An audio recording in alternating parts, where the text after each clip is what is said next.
கர்நாடக அரசு மேகதாதுவின் கோரிக்கை அணை கட்டுவது தொடர்பாக பல்வேறு காலகட்டங்களிலே அதை தடுத்து நிறுத்துவதற்கு அனைத்து இந்திய அண்ணா திராவிட முன்னேற்ற கழக அரசு பல்வேறு நடவடிக்கை எடுக்கப்பட்டது.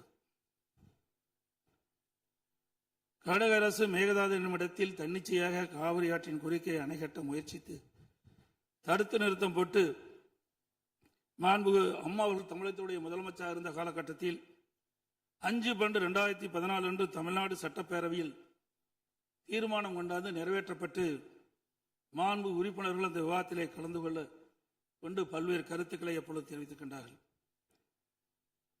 அப்பொழுது கொண்டு வந்த தீர்மானத்தின் அடிப்படையில் மாண்புமிகு பாரத பிரதமர் அவர்களுக்கு மாண்புமிகு அம்மா அவர்கள் அனுப்பிய கடிதத்தை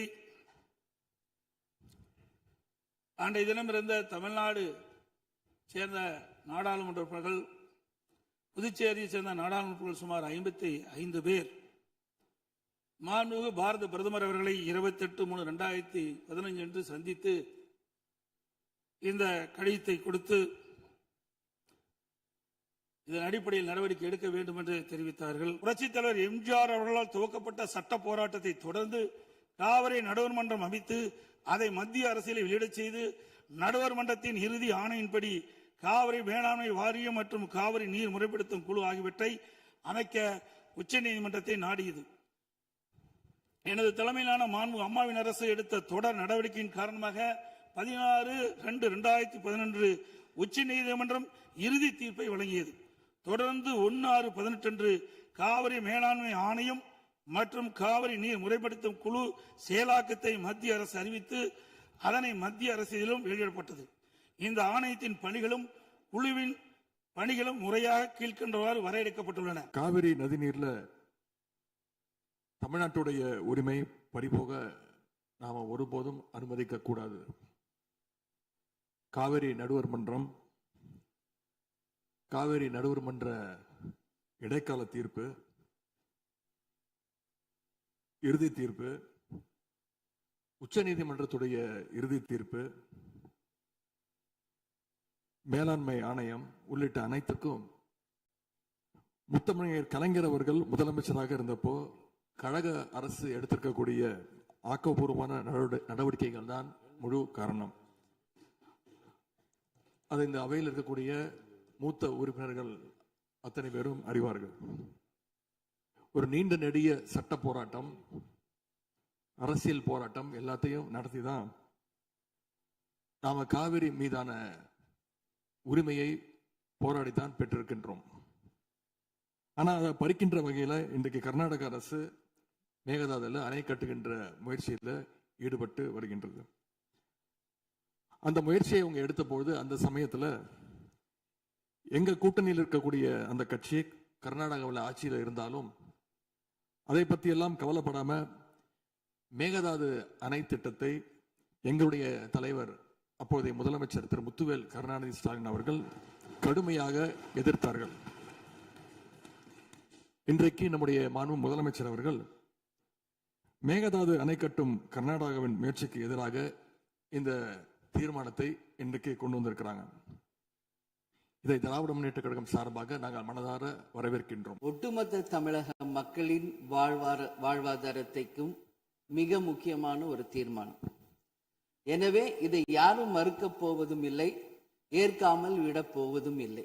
தமிழ்நாட்டிற்காகவும் தமிழக மக்களின் அத்தனை உரிமைக்காகவும் ஒட்டுமொத்த தமிழகமும் ஒன்றாக தான் இருக்க போகிறோம், அதற்காக போராட போகிறோம்.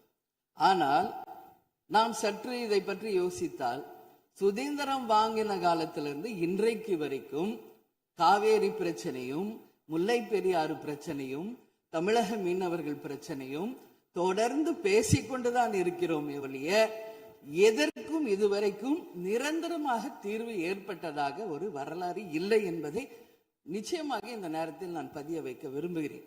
இதற்கு எந்த குறிப்புகளோ படிக்க வேண்டிய அவசியம் இல்லை. இது உணர்வு, நம் மனதிலே ஆழமாக இருக்கும் நம் உணர்வை பதிய வைக்க வேண்டிய இடம் இந்த சட்டமன்றம். இந்த சட்டமன்றமே தமிழக மக்களுக்கானது. தமிழக மக்களின் வரி பணத்தில் நடத்தப்படுவதுதான் இந்த சட்டமன்ற இந்த கூட்டங்கள் எல்லாம்.